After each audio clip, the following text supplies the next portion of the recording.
Brenny Mendoza tomó de los pioneros latinoamericanos en los estudios postcoloniales y descoloniales como Aníbal Quijano y Enrique Gassel sus principales aportes y fue más allá.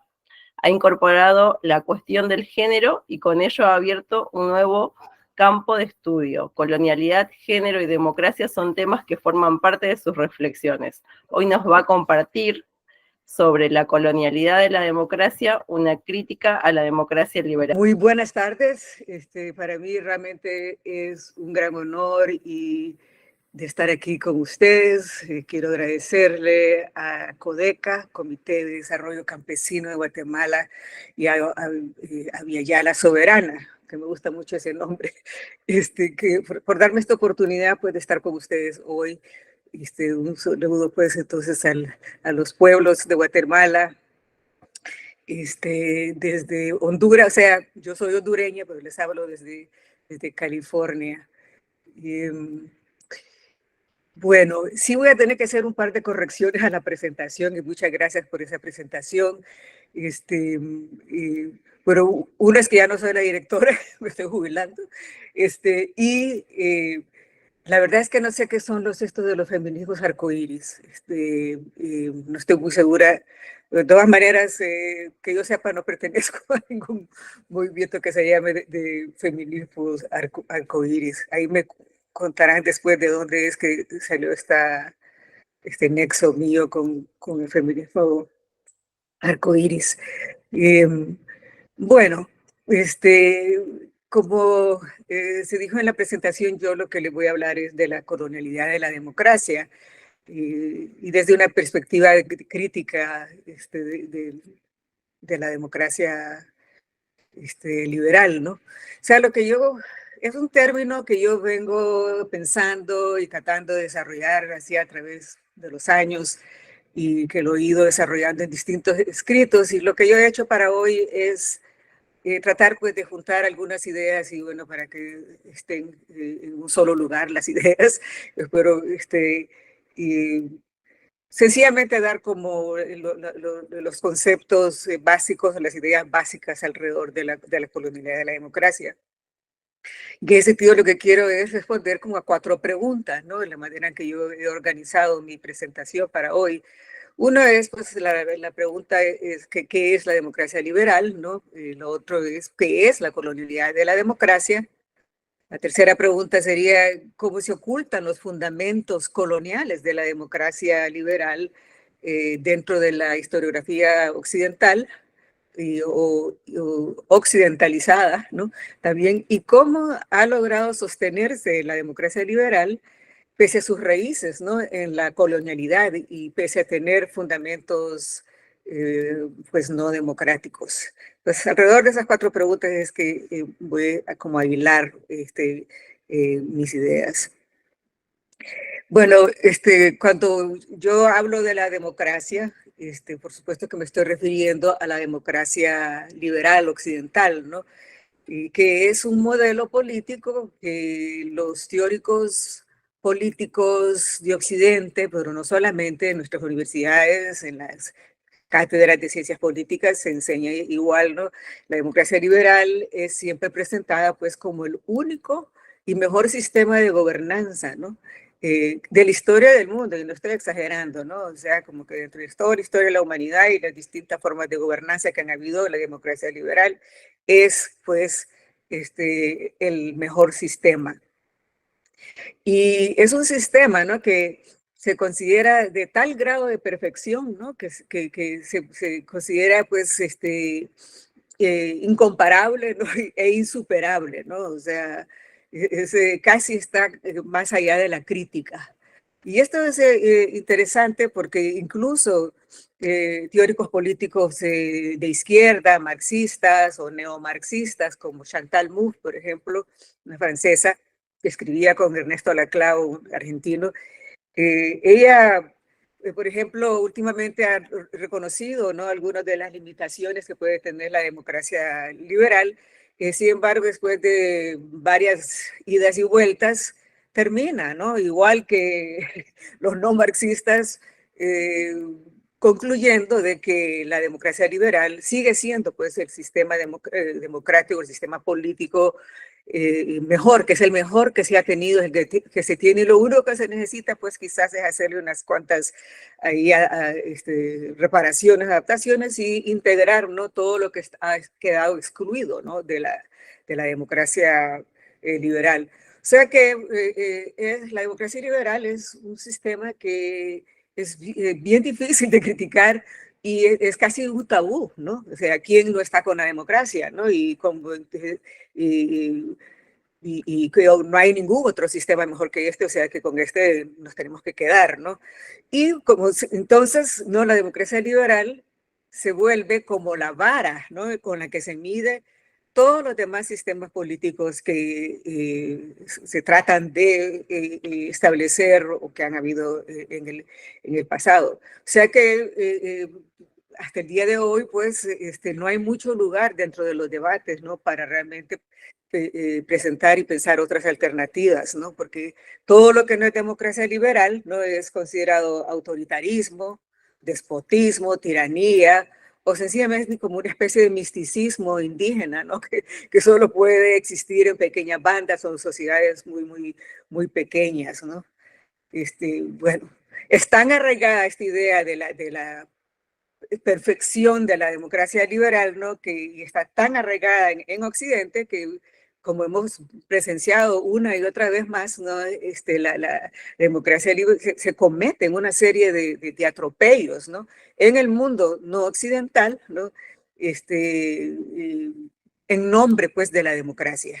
Y bueno, quizás para aclarecer el mundo occidental, aquí me estoy refiriendo sobre todo a Europa y Estados Unidos y quizás unos socios menores como Canadá y Australia. Y el mundo no occidental es sencillamente todo el resto, ¿no? Entonces, bueno, en nombre de la democracia liberal se cometen una serie de atropellos, ¿no? Hay golpes de Estado, invasiones, guerras, ¿no? Incluso pues genocidio, ¿no? Este, y lo que vemos es que siempre está avalado por la clase liberal, incluso por círculos que se consideran pues progresistas, ¿no? Y esto, por ejemplo, se vio bien claro durante la invasión de Afganistán, por ejemplo, después del 11/9, ¿no?, en donde las feministas occidentales se sentaron con los generales del ejército de Estados Unidos para avalar, ¿no?, la invasión de Afganistán. Incluso se vio como una guerra feminista, ¿no?, porque se justificaba en que iban a ir a liberar a las mujeres, ¿no?, del el dominio, ¿no?, del talibán. O sea que ahí vemos, ¿no?, casi pues el, no hay pues margen realmente de crítica, ¿no?, dentro del occidente de la democracia liberal. Y lo vemos hoy repetido, ¿no?, con esta guerra de exterminio que está llevando a cabo Israel, ¿no?, una manera de justificar, ¿no?, la guerra de exterminio que tiene Israel contra Palestina es que Israel es la única democracia del Medio Oriente, ¿no?, y que Palestina y los musulmanes pues son una barbarie, ¿no?, fundamentalistas islámicos, y no, por ende se justifica que su exterminio, ¿no?, la guerra. Sabemos cómo entonces la democracia liberal no se utiliza, ¿no?, para agresiones en el mundo de la colonia. Aquí en Estados Unidos, por ejemplo, donde yo vivo, por ejemplo, no se pueden hacer distinciones entre los republicanos y los demócratas, ¿no?, cuando están en el poder. Ambos, por ejemplo, no sistemáticamente, consuetudinariamente, invaden territorios del no occidente para cambiar regímenes, ¿no?, el famoso cambio de régimen, ¿no?, y lo hacen pues diciendo, ¿no?, de que en nombre de la democracia van a cambiar un régimen tildado como ya sea autoritarista o comunista, ¿no? O sea que no hay diferencia entre ambos partidos. Y lo interesante aquí es cómo ninguno de ellos ve estos actos de agresión, ¿no?, como contrarios al espíritu de la democracia. Más bien se ven como actos de democracia, ¿no? Siguiendo como esta especie de preámbulo que estoy dando, Por ejemplo, también dentro de la contienda intraimperial que estamos ahora siendo testigos, la lucha, ¿no? Se define, ¿no? Como una lucha entre la democracia liberal y el autoritarismo chino y ruso, ¿no? Incluso se llega a formular, ¿no? Que se trata, pues, de una batalla, ¿no? O sea, hay que detener a China, hay que contenerla, ¿no? Porque se trata, pues, de una lucha entre la civilización y la barbarie, o entre democracia, ¿no? Y autoritarismo, ¿no? Y incluso se considera, ¿no? El ascenso de China como el mayor desafío que Occidente ha tenido desde la Revolución Rusa de 1917, ¿no? O sea que se ve como una afrenta, ¿no? A la civilización occidental y incluso, ¿no? Como una afrenta o una amenaza, ¿no? A la libertad de la humanidad entera, ¿no? Entonces, por eso hay que contenerla, ¿no? Autores o pensadores ultraconservadores como Samuel Huntington, que escribió el choque de civilizaciones ya hace un par de décadas, él, por ejemplo, veía, ¿no? La hegemonía de la civilización occidental, ¿no? Como la única salvación que tenía el mundo entero, ¿no? Para protegerse de culturas esencialmente antidemocráticas, ¿no? Que incluye todo el mundo no occidental y por supuesto que incluye Abya Yala, ¿no? O sea que esto es para mostrar cómo es que se nos presenta la democracia liberal pues, desde Occidente al resto del mundo.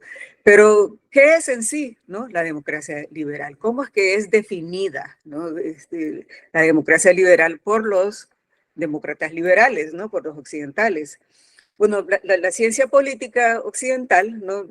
Nos dice que la democracia liberal es un sistema político guiado por el principio de la soberanía de los pueblos, ¿no? El pueblo ahí es el soberano. Los pueblos, ¿no? Eligen a sus gobernantes bajo la fórmula de un ciudadano, un voto, y por medio de elecciones periódicas, ¿no? Pueden destituirlos si no están contentos con ellos, ¿no? Eligiendo pues a otros gobernantes de otro partido político en otro ciclo electoral, ¿no? Esa es pues la receta, ¿no? De la definición de la democracia liberal, ¿no? Esta fórmula de un ciudadano y un voto, ¿no? Constituye también la idea de que existe una igualdad, ¿no? Entre los ciudadanos, ¿no? Al margen de todo tipo de otras diferencias, sea de clase, de raza, de género o geografía, ¿no? Es, todos somos iguales en el voto, ¿no? El poder, ¿no? Se reza el discurso, ¿no? Reside en el pueblo soberano y el pueblo delega su poder, ¿no? A dos o más partidos políticos, ¿no? Y así de esa manera dicen que se garantiza, ¿no? El pluralismo de intereses que existe pues a nivel de la sociedad civil o de la sociedad política. Y luego pues, ¿no? Al delegar este poder a través del voto, el pueblo es representado en tres ramas del poder, ¿no? El ejecutivo, el legislativo y el judicial, ¿no? Más o menos todos conocemos, ¿no? Y bueno, pues, esta cuestión de esta idea de la igualdad en la democracia liberal del ciudadano o de la ciudadana, ¿no? Nos está diciendo pues que en realidad pues no existen en las democracias liberales no existen diferencias, ¿no? Entre, por ejemplo, un Jeff Bezos, el dueño de Amazon, ¿no? Y un campesino, un indígena, un negro, un blanco, una mujer, un hombre, un musulmán o un judío, ¿no? Todos somos iguales, ¿no? Ante en la democracia liberal, ¿no? Claro, siempre y cuando se sea ciudadano, ciudadana, ¿no? Legítimo legalmente, ¿no? Y se haya uno registrado para votar. Eh, una vez que se han cumplido con esos requisitos, a la hora de las elecciones, todo el mundo tiene igual poder. Bueno, por supuesto que nada de esto ha sido cierto ni por un momento de la historia, ¿no? El pueblo nunca ha sido soberano, no todos los habitantes de una nación han tenido el derecho a la ciudadanía o al voto, ¿no? El sufragio universal siempre ha estado en disputa, el acceso al poder siempre ha sido extremadamente desigual, ¿no? Siempre ha sido determinado por el poder de clase, de género, de raza, etnia, geografía, ¿no? Donde se vive, ¿no? Aquí, por ejemplo, en Estados Unidos, que se considera pues el bastión de la democracia liberal, ¿no? Por ejemplo, todos los partidos políticos y los congresistas, ¿no? En realidad están todos comprados, ¿no? Por las grandes corporaciones, ¿no? Los lobbies, ¿no? de las empresas más poderosas, como la industria armamentista, la farmacéutica, automovilística y todo eso, compran, ¿no? Y realmente ahí no importa por quién se haya votado, ¿no? Ya estos políticos han sido ya comprados y ya no mandan obedeciendo al pueblo soberano, sino que mandan obedeciendo pues a sus verdaderos amos, que son pues las corporaciones, ¿no? Y bueno, en Estados Unidos, bueno, son pues, estas grandes corporaciones y nosotros, por ejemplo, en Centroamérica, en Honduras, por ejemplo, y en Guatemala seguro que también, los congresistas, los partidos están pues comprados muchas veces pues por el narco, ¿no? O sea que no se da nada, ¿no? Dentro realmente del proceso electoral. El pueblo no es soberano. Más bien los sistemas electorales, ¿no? En todos lados se han convertido en como focos de corrupción, ¿no? La mayor corrupción que se da es realmente cuando en los procesos electorales, ¿no? En los partidos políticos y pues en el ejercicio del poder, ¿no? Y lo que conduce a que la gran mayoría, ¿no? El pueblo, ¿no? Los electorados realmente carecen de representación política, ¿no? Y pues en este sentido, pues todas las democracias liberales son pues oligárquicas, ¿no? Porque en realidad se trata siempre pues de elegir qué oligarca, y bueno, y eso siempre y cuando no hayan fraudes electorales, ¿verdad? También. Bueno, yo propongo, pues, estas pues sería más o menos la definición, pues, de la democracia liberal y su forma de funcionamiento real, ¿no? La democracia liberal real existente, ¿no? Y yo propongo, pues, otra manera de ver a la democracia liberal, y es más bien de verla como un artificio y un dispositivo del poder, ¿no? O sea que la democracia occidental que nosotros conocemos, de ninguna manera se puede comprender, ¿no? Como una forma de gobierno benigna, ¿no? Y emancipadora de los pueblos, que crea, ¿no? A su paso, ¿no? Igualdad y justicia entre gentes, independientemente de su sexo, raza, clase, casta, religión o nación, ¿no? Más bien, yo prefiero definirla como una forma de dominación, ¿no?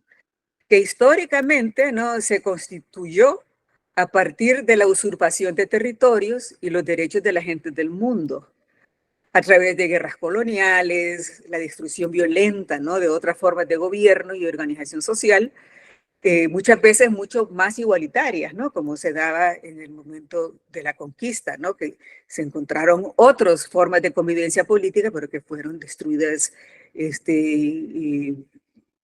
con mucha violencia, ¿no? Y fueron sustituidas, ¿no? Por otras formas sociales, poniendo en su lugar, ¿no? Formas sociales, políticas y económicas extremadamente opresivas, ¿no? Y explotadoras. Y que, bueno, se sostiene hasta hoy mediante la violencia, ¿no? Siempre ha sido una constante, y el excesivo poder, ¿no? Que Occidente obtuvo, ¿no? A partir de la expansión colonial desde 1492. O sea, en otras palabras, lo que yo estoy diciendo es de que la democracia liberal históricamente se constituyó en el proceso colonial, ¿no? Y sobre todo pues en la conquista pues de Abya Yala y de la isla de la Tortuga, que es como los indígenas del norte llaman a el norte de, lo que conocemos de América, Canadá o Estados Unidos. Bueno, este fundamento colonial que yo estoy planteando, por supuesto, no es algo que está integrado, ¿no?, dentro de las ciencias políticas occidentales. No, al contrario, ¿no? La historiografía y la ciencia política occidental se ha encargado sistemáticamente de encubrir, ¿no?, los fundamentos no democráticos de la democracia liberal y trata siempre de ocultar lo que queda excluido, ¿no? O sea, su basamento, ¿no?, realmente en la exclusión. La historiografía y las ciencias políticas no solo han ocultado, ¿no?, las contradicciones internas que se dan dentro de la democracia liberal, sino que, ¿no?, desviando nuestra atención, ¿no?, para que no lo veamos, sino que ha ocultado, ¿no?, sistemáticamente su vínculo, su nexo, ¿no?, con los procesos coloniales, ¿no? En este encontronazo, ¿no?, entre Europa y Abya-Yala y la isla de la Tortuga, y que es lo que yo llamo pues la colonialidad de la democracia. Bueno, ¿qué es la democracia liberal? Yo propongo que sí, que hay otra manera de definirla, ¿no?, y ver que tiene un nexo con la colonialidad, pero entonces, ¿cómo es esa cómo la voy definiendo, no? Bueno, una forma de decirlo sintéticamente es que la democracia liberal tiene pues fundamentos coloniales, se esgrime, ¿no?, en el proceso colonial, es decir, que no es un proceso endógeno de Europa, o sea, no es algo que se da a partir de los procesos políticos, económicos y sociales dentro de Europa, ¿no?, como nos dicen siempre las narrativas eurocéntricas, sino que se da en el proceso, en el proceso colonial. O sea, que la democracia liberal occidental nace, ¿no?, del hecho colonial mismo. De ninguna manera pudo haber sido algo que se deriva de los procesos internos de Europa sin ningún vínculo con la colonia. Pero la cuestión de la colonialidad de la democracia no solo radica en que la colonia fue su condición de posibilidad, sino que su carácter colonial, ¿no?, ha sido crucial, ¿no?, para concebir la democracia liberal como un acto civilizatorio, como un avance civilizatorio creado por Occidente, ¿no?, y que es un avance civilizatorio que Occidente ha podido crear debido a sus características o sus virtudes, ¿no?, que son exclusivas, ¿no?, del europeo, ¿no?, como el individualismo, el cristianismo, el protestantismo, su espíritu empresarial, sus tradiciones emancipatorias, ¿no?, su carácter frugal, en fin, toda una serie de virtudes que el occidente se dice de sí mismo, ¿no? O sea, que por tanto son los únicos que pudieran haber creado la democracia liberal, pues nos la presentan, ¿no? No solo, o sea, la presentan como un acto o un avance civilizatorio, ¿no?, que Occidente crea, ¿no?, y que les autoriza, por ende, ¿no?, porque crean esta cosa tan increíble, ¿no?, como es la democracia liberal, y la autoriza entonces a emprender, ¿no?, una misión civilizatoria, ¿no?, hacia el resto del mundo, ¿no?, no occidental, por medio de la violencia, si es necesario. O sea, al definir, ¿no?, a la democracia liberal como un acto civilizatorio, se vuelve, ¿no?, como una misión, ¿no?, para Occidente de llevar esto para el resto del mundo. O sea, eso nos recuerda pues un poco a la autorización que le daba el papado, ¿no?, el Vaticano, ¿no?, a través de las papas, las bulas papales, ¿no?, que le daban a los imperios ibéricos, ¿no?, de evangelizar, ¿no?, a los pueblos cristianos, ¿no? O sea, son el poder que le brindaba a los poderes cristianos del siglo XVI. Dentro de la tradición de la democracia liberal, la evangelización se convierte pues en la misión civilizatoria de la democratización, ¿no? Pero ahora, ¿no?, bajo un discurso secular, ¿no? O sea, ya no es religioso, sino que ya se vuelve como un discurso de la razón, ¿no?, secular, y bueno, que comienza pues desde el siglo XVIII. En este sentido es interesante ver cómo la democracia liberal pues, es en realidad una teología secular. O sea, una de las cosas que nos plantean los europeos cuando cuentan sus narrativas de sí mismos es de que en la iluminación pues, hay un esclarecimiento mental del pensamiento de la cual se separa la religión y la política, ¿no? Y bueno, y es el surgimiento pues del Estado-Nación y la democracia, o es lo que permite, ¿no? Eso.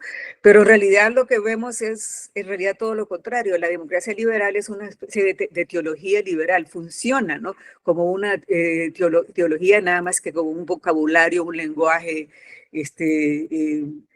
secular. Y de ahí, pues, que a veces se puede comprender ese su carácter como mesiánico, ¿no? E indisputable, que se vuelve como un dogma religioso, ¿no? Algo que es incuestionable, ¿no? Es un dogma, ¿no? Y la democracia liberal, pues, como está entrelazada en los discursos de las misiones civilizatorias de los procesos de conquista y colonización, pues la democracia liberal, pues, toma los mismos tonos. Y ahí lo interesante también es si uno ve un poco la ciencia política occidental, sobre todo la nórdica, ¿no? Donde ven a la ética protestante, ¿no? También, o sea, a lo católico lo ven como más ligado al autoritarismo, mientras que la democracia liberal lo ven más ligado a la ética protestante. El famoso Max Weber, sociólogo alemán, ¿no? Decía pues que el capitalismo y por ende luego más tardecito la democracia liberal en realidad se debía a la ética protestante. O sea que una vez más yo veo ese vínculo que hay entre la religión y lo político, pese a que nos los están presentando pues en un lenguaje supuestamente ya secular, ¿no? Separado de la iglesia. Pero en realidad pues eso es sencillamente como un manto, ¿no? Para ocultar, ¿no? Todavía ese espíritu religioso, ¿no? Que está dentro de la democracia liberal y dentro de la politicidad occidental, que la vemos todavía hoy mismo, ¿no? En los procesos que se están dando, o sea, la influencia que tienen las iglesias, los protestantes, en el funcionamiento democrático aquí es enorme, ¿no? Lo vemos como resurge, y en realidad no es que resurge, sino que realmente se quita el velo, ¿no? Y vemos cómo la religión o la separación de la iglesia y el Estado es totalmente compatible con estos supuestos procesos democráticos.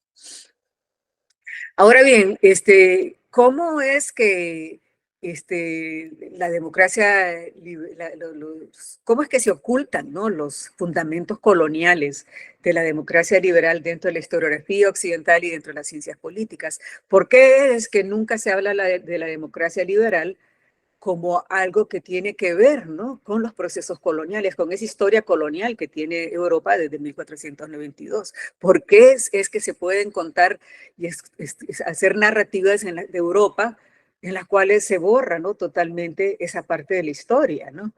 Bueno, voy a tratar de responder con algunas tesis, ¿no? Una es de una ficción, ¿no? De que la antigua Grecia, ¿no? Es la cuna de la civilización occidental. Karina la semana pasada estuvo explicando espléndidamente esta nexo, ¿no? Que los europeos construyen, ¿no? Artificialmente ¿no? con la antigua Grecia. Esta tesis es pues parte de un revisionismo histórico, ¿no? De una reinterpretación de la historia que hacen los europeos hacia el siglo XVIII y aún en el XIX, que es un momento, ¿no? De Europa de una gran fascinación con la cultura griega, ¿no? Y esto juega un papel mucho, se da mucho en Alemania, con los románticos alemanes, incluso con la iglesia protestante, ¿no? Que también ve vínculos con los griegos, ¿no? Y empiezan pues a reescribir la historia y a construir nexos, ¿no? Con la cultura griega. Y esto es bastante irónico, ¿no? Porque como nos contaba Karina también el otro día, los europeos del norte, ¿no? En realidad llegan a conocer a los griegos tardíamente, ¿no? Porque es a través de los árabes y de España, ¿no? Que donde se traducen las obras de los griegos que incluso llegan a conocerlas. Pero bueno, todo eso, por supuesto, también está negado y lo que se construye, pues, es artificialmente es esta cercanía, este nexo, ¿no?, con la antigua Grecia. Un autor que realmente nos relata este proceso de invención o reinvención de Europa, ¿no?, como la civilización occidental en base a la antigua Grecia, la hace también espléndidamente Martín Bernal, que escribió Black Athena, creo que se llama la Atenas Negra, ¿no?, en donde nos narra, ¿no?, un poco cómo es que se va dando esta historia, ¿no? Y yo la voy a resumir de manera que, por ejemplo, uno de los estratagemas que se hace es que se borran las raíces, ¿no?, históricas de la antigua Grecia, que tenían en África y en Asia Menor, como nos explicaba Karina, y se borran y se las atribuyen a Europa. Borrar a África, ¿no?, en el siglo XVIII, ¿no?, de la historia de la antigua Grecia tenía varias ventajas, ¿no? Una era que, bueno, justificaba, ¿no?, la trata de esclavos del transatlántico, ¿no?, que estaba en un gran apogeo en esos momentos, ¿no? Y bueno, también tenía la ventaja, ¿no?, de situar a los africanos fuera de la historia de las civilizaciones, incluso fuera de la historia misma, ¿no? Los africanos, así como los pueblos de Ayala, pues se convierten en pueblos sin historia, ¿no?, como decía Hegel, ¿no? O sea que los europeos, al apropiarse de la antigua Grecia, lo que hacen es desvincular, pues, a Grecia, la antigua Grecia, de sus influencias que venían, pues, de otros lados que no son Europa. Bueno, entonces, y se justificaba, ¿no? Era bastante conveniente porque justificaba la trata de esclavos y borraba los orígenes barbáricos, ¿no?, de los hermanos, ¿no? Entonces, bueno, se quiere decir con todo esto de que los orígenes de Europa, ¿no?, la narrativa de los orígenes de la civilización occidental, descansa sobre una falsificación de la historia, ¿no?, y sobre argumentos racistas y coloniales, ¿no? Bueno, esto solo para empezar. Una segunda distorsión que se da en este proceso es que se supone que la democracia ateniense es el modelo de la democracia liberal, ¿no? O es que se origina en ella o se inspira en ella. Bueno, si vemos el modelo de Estados Unidos, podemos decir, bueno, esto tiene un poco de sentido, ¿no? Porque como sabemos, la democracia ateniense excluía a las mujeres y a los esclavos, ¿no? O sea que pues, la gran democracia de Estados Unidos igual, ¿no? Cuando nace excluye a mujeres y a los esclavos, o sea que tienen esa, no se podría decir, bueno, sí, ahí hay como quizás una influencia, una inspiración en la griega, pero por supuesto cuando se habla de la democracia ateniense también muchas veces se obvia ese hecho de que excluía a mujeres y esclavos, ¿no? Pero en realidad la falacia que yo quiero subrayar más es que la democracia ateniense se constituye en el siglo VI antes de Cristo y en Europa y Estados Unidos se da en el siglo XVIII y más tarde en ciertas partes de Europa hasta más tarde, ¿no?, en el siglo XIX. O sea que antropológicamente e históricamente no existen vínculos directos entre Europa y la antigua Grecia que puedan justificar, ¿no?, esta adaptación, toda esta influencia, ¿no?, de la antigua Grecia en Europa. Y bueno, y sobre todo de que Europa fue regida por monarquías absolutas y los pueblos vivieron en servidumbre a lo largo de casi toda su historia, ¿no? Fue una región del mundo sumamente eh, jerárquica, autoritaria, exclusionaria, y o sea que de ninguna manera se podían ver, ¿no?, como algunos procesos dentro de la cultura, ¿no?, de que podrían llegar a desarrollar la democracia liberal. Europa era, como nos explicaba Karina, realmente era como una península de Asia, era una periferia de Asia, y está muy atrasada, oscurantista, ¿no?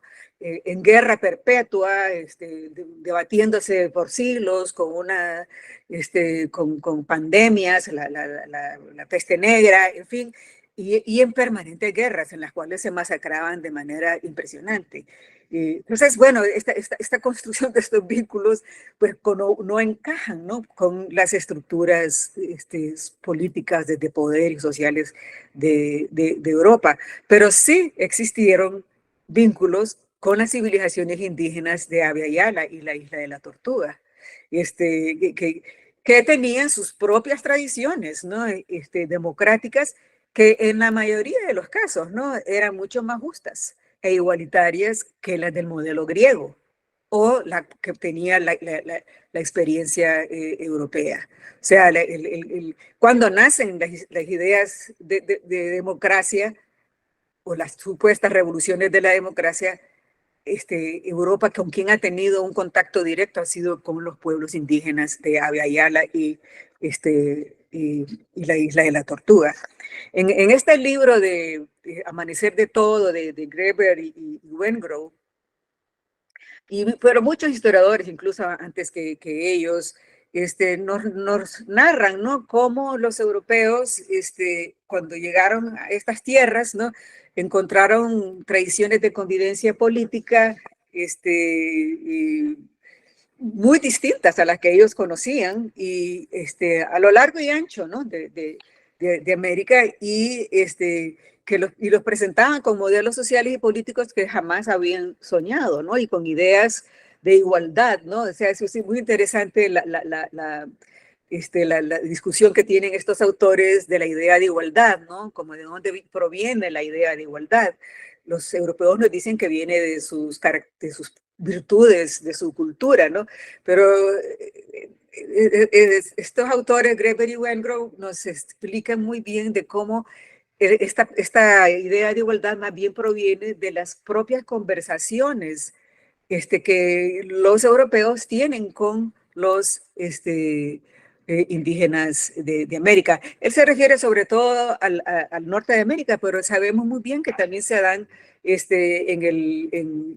Abya Yala, ¿no? O sea, los europeos no solo encuentran oro y plata en cantidades que nunca se imaginaron, también encontraron modelos sociales y políticos que no conocían y que eran, funcionaban pues con ideas que no eran basadas en jerarquías, ¿no? Sino que, y con esto no quiero romantizar, porque había una gran diversidad, ¿no? Pero aquellas sociedades que sí, digamos, se lograban estructurarse con la menor cantidad de jerarquías, funcionan con una serie de conceptos que nos indican pues a una idea de igualdad que eran totalmente ajenas para Europa. Les voy a dar ejemplos. Por ejemplo, muchas de las pueblos indígenas, sobre todo en el norte, pero también existían en Mesoamérica, era, por ejemplo, la no existencia de género binario, ¿no? O sea incluso el hecho de que encontraron, por ejemplo, mujeres con mucho mayor poder social y político que los que ellos conocían, ¿no?, dentro de sus culturas, y a las mujeres que estaban totalmente subordinadas a un orden patriarcal, o sea, no comprendían, ¿no?, cómo podía existir, ¿no?, sin estos reglamentos de género. E incluso esta ausencia de un género binario, ¿no?, donde las mujeres no tienen ningún poder político y cultural o social, era incluso para los europeos, en la mente europea, un indicio de la barbarie, ¿no?, y del carácter no civilizado de los indígenas. Lo mismo como se vio la propiedad privada, ¿no? O sea, la ausencia de la propiedad privada se vio no como una ventaja, ¿no?, sino que más bien se vio como prueba, ¿no?, de la inferioridad. O sea que encontraron todos estos modelos de sociedades que operaban bajo distintos ideas sin a veces centralización del poder o con jerarquías mucho más suaves, ¿no? Y jerarquías que operaban desde otros ángulos y no como los de clase y género, que eran muy importantes en Europa, ¿no? Todas estas fueron, de alguna manera, influencia, ¿no? Realmente de las ideas, ¿no? Que se van gestando en Europa de la democracia, ¿no? Pero por supuesto, todo este encuentro de ideas y de otros modelos, ¿no? No está registrado dentro de la historiografía occidental, ni dentro de la historia de las ideas políticas, ¿no? De las ciencias políticas occidentales. Usted lee cualquier texto de las ideas políticas y del universales del mundo, no va a encontrar las de Abya Yala y no solo de Abya Yala, sino que siempre puede ser referente histórico, siempre es Europa. O sea que todo esto que se aprende, ¿no? en Europa, en América, en Abya Yala, ¿no? Es borrado, ¿no? O sea, siempre se piensa de que Europa influye sobre Abya Yala, pero que no sucede al revés. Pero lo que sucede es de que esas influencias se borran y no entran, ¿no? Dentro de las historiografías. O sea que, como en el caso que contaba anteriormente, de cómo África se borra de la historia de la antigua Grecia, las tradiciones políticas de los indígenas de Abya Yala son también borrados, ¿no? De la historia y la ciencia política y no son pues incluidas en los compendios de ideas políticas, y lo que resulta entonces es que toda idea emancipatoria, toda idea de justicia, no, toda idea de democracia se supone, bueno, que son realmente la fuente exclusiva es Europa y Estados Unidos, ¿no? Es el carácter cultural y nacional de estas regiones del mundo las que hacen posible generar ideas emancipatorias, ¿no? Bueno, pero la colonialidad de la democracia todavía no radica, ¿no? En el origen de las ideas en sí, tampoco. No es lo que yo más quisiera recalcar, sino que lo que realmente define, ¿no? Lo que es la colonialidad de la democracia es que la conquista y la colonización de Abya Yala es lo que materialmente constituye no solo la posibilidad, ¿no? De que los europeos obtengan riquezas en una abundancia sin precedentes en la historia, sino que que les permitió desarrollar el capitalismo en base a la esclavitud y el trabajo forzado que se implanta en la colonia, sino que, y pongan atención, sino que también les permite o les obliga, creo que estoy congelada ahí, constituir estados-naciones en Europa con principios de soberanía y sufragio limitado a los varones libres que poseen propiedad privada, con el fin, ¿no? De ordenar territorialmente al interior de Europa los capitales acumulados en la empresa colonial. Y luego, pues eso permitiría la reproducción ampliada del capital. Lo que quiero decir con esto es de que es la creación del capitalismo mediante el colonialismo, ¿no? Y la generación de capitales es lo que va a exigir, ¿no? De que Europa se construya el Estado moderno, ¿no? O sea que el Estado moderno se origina, pues, es un orden del capital, se deriva del capital mismo que ha sido acumulado, ¿no? A través de la explotación colonial, de las minas, la plantación, la trata de esclavos, el comercio mundial, ¿no? Pero también, ¿no? Les obliga, ya porque aquí ya estas son sociedades capitalistas, ¿no? Les obliga a disciplinar y a ordenar, pues, la relación capital y trabajo al interior de Europa, ¿no? La creación del Estado moderno, al calor del colonialismo, ¿no? Se surge como necesario para pacificar, ¿no? La rivalidad y la competencia entre los capitales europeos. Por otro lado, ¿no? Me están escuchando porque me veo congelada aquí en el video. Sí, bueno, creo que sí. Bueno, por otro lado, lo de la conquista y la colonización, ¿no? No solo pues obliga a tener un Estado-nación que ordene los capitales, sino que también obliga a ordenar las relaciones de capital y trabajo al interior de la colonia. O sea, dentro de la colonia, ¿no? Está la redistribución de las tierras comunales de los indígenas entre los colonizadores europeos, ¿no? Y que se daban pues en propiedad privada, y también el trabajo esclavizado, ¿no? Que también era pues propiedad privada, ¿no? Esto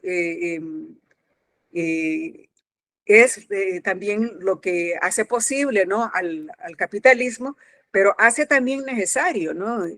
La conversión de los usurpadores varones, que eran en su mayoría varones europeos, ¿no? Blancos, en sujetos de derecho, para así poder pacificar y resolver los conflictos que se dan entre ellos, ¿no? Porque evidentemente las rivalidades no solo se dan dentro de los territorios europeos, sino que se dan también dentro de la colonia.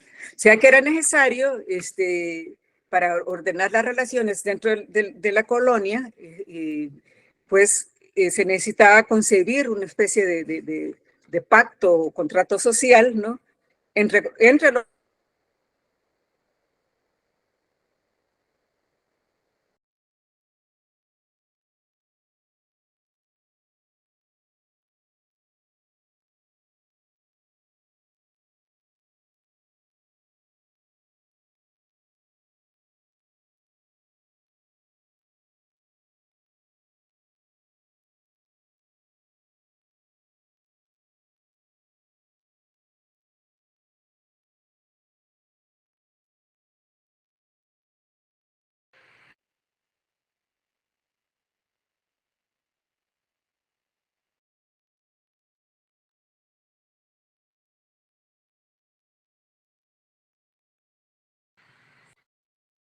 Bueno, creo que hubo un corte ahí, ¿verdad?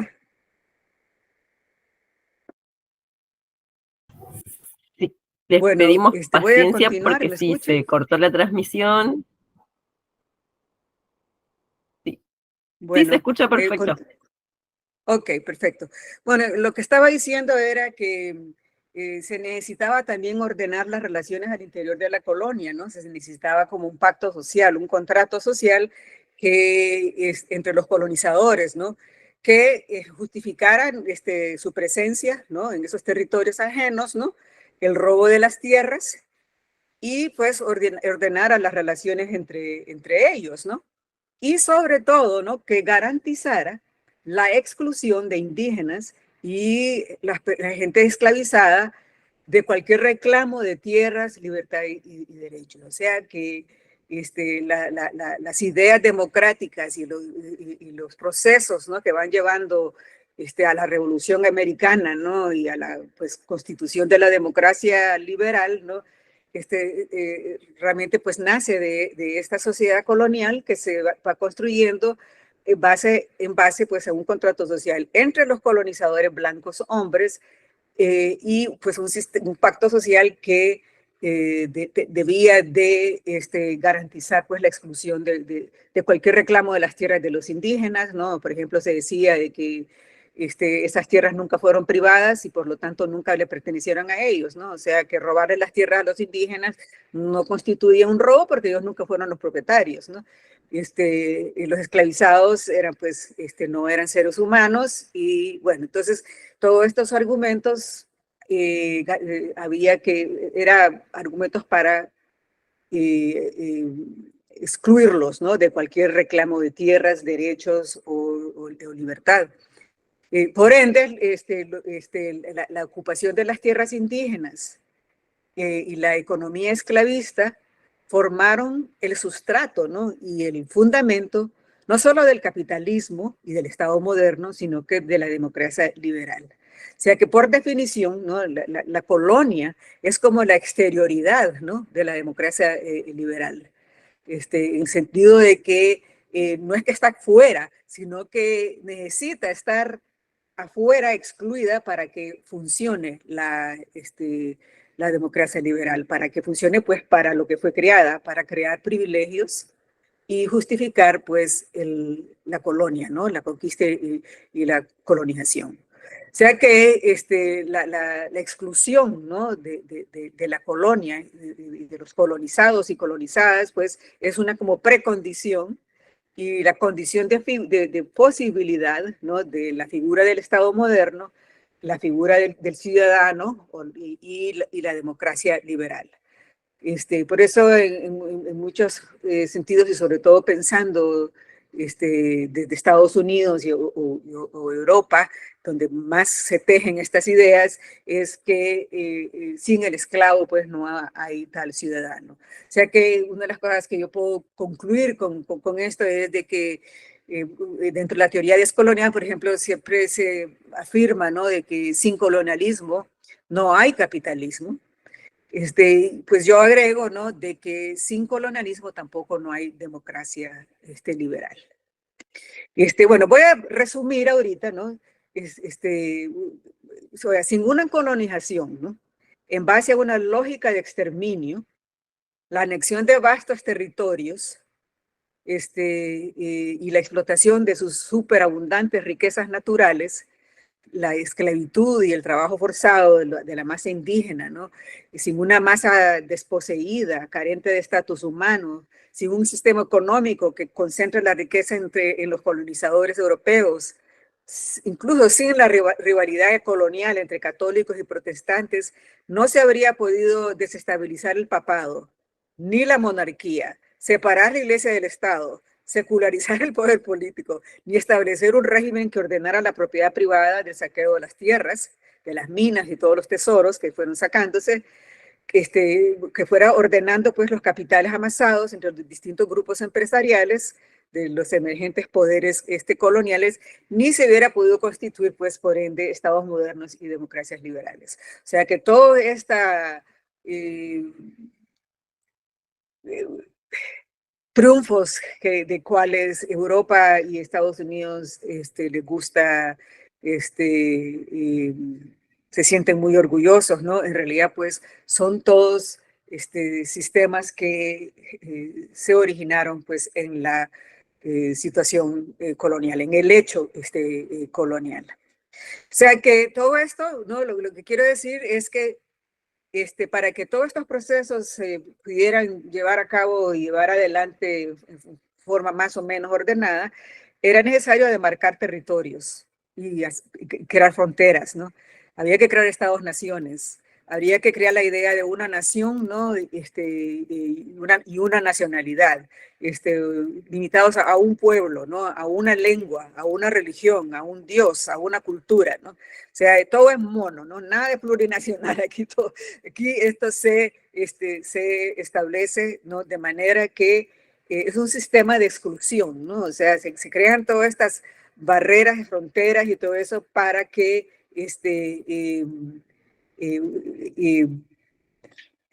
para que haya una exclusión. Y luego, una vez que imponen al resto del mundo, ¿no? el sistema interestatal, ¿no? porque en la medida que las colonias se van independizando de los poderes coloniales, van a tener que organizarse como estados-naciones y aceptar, ¿no? el derecho internacional que les precede, o sea, que fue creado por los europeos antes, ¿no? Y tienen que pues, entrar pues, en un proceso político, organizarse políticamente, internamente, ¿no? con la secularización de la política y un pseudo sistema democrático basado en la ciudad, ¿no? un ciudadano, un voto, que, bueno, como he dicho antes, pacifica a los pueblos, pacificaría, ¿no? a los pueblos europeos en Europa y en las colonias, ¿no? porque estos incurrían sublevaciones contra la concentración de la riqueza y la extrema pobreza, ¿no? O sea, habían permanentes levantamientos y sublevaciones. Y ya voy a venir a la cuestión de género, que por ahí vi, creo, un comentario en relación a eso. Voy a terminar esta parte, ¿no? en la cual he tratado de esbozar, ¿no?, cómo la democracia liberal tiene su fundamento en la colonialidad, es, pues, bueno, en la narrativa eurocéntrica, nada de estos procesos, ¿no? Todos estos procesos se ven desvinculados, ¿no?, de las colonias. Para ellos el origen del Estado moderno, el capitalismo, el principio de la soberanía, lo ven, ¿no?, bueno, muy remotamente en principio con la antigua Grecia, pero después, ¿no?, o sea, ven su materialización, ¿no?, en el fin de las guerras religiosas en Europa, que se pasaron cientos de años masacrándose entre protestantes y católicos, ¿no? Lo ven, ¿no?, en el Tratado de Westfalia de 1648, que es una supuesta paz cristiana y donde se origina, pues, el principio de la soberanía. ¿No?, y lo ven también como el triunfo, ¿no?, del protestantismo sobre el catolicismo, ¿no? Lo ven como un resultado de la ética protestante, ¿no? O sea que la democracia liberal no la ven para nada, ¿no?, que tenga que ver con la colonia, sino que solo lo ven con procesos internos, ¿no? Lo ven, ¿no?, en el siglo XVIII, ¿no?, con la Revolución Francesa de 1789 y la Revolución Americana, ¿no?, de 1776, sin reparar, por ejemplo, para nada que Francia era un poder colonial, ¿no?, y que Estados Unidos era una sociedad esclavista. Y por supuesto la revolución haitiana ahí se la pasan por encima, ¿no? O sea que eso es, ahora yo quiero pues hablar, sí, un poco de la cuestión de cómo entra la cuestión de género.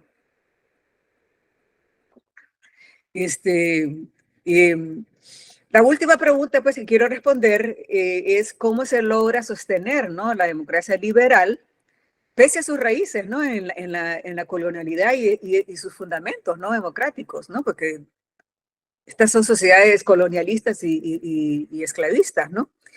Bueno, yo respondo en parte esta pregunta con el pacto social colonial de raza y género.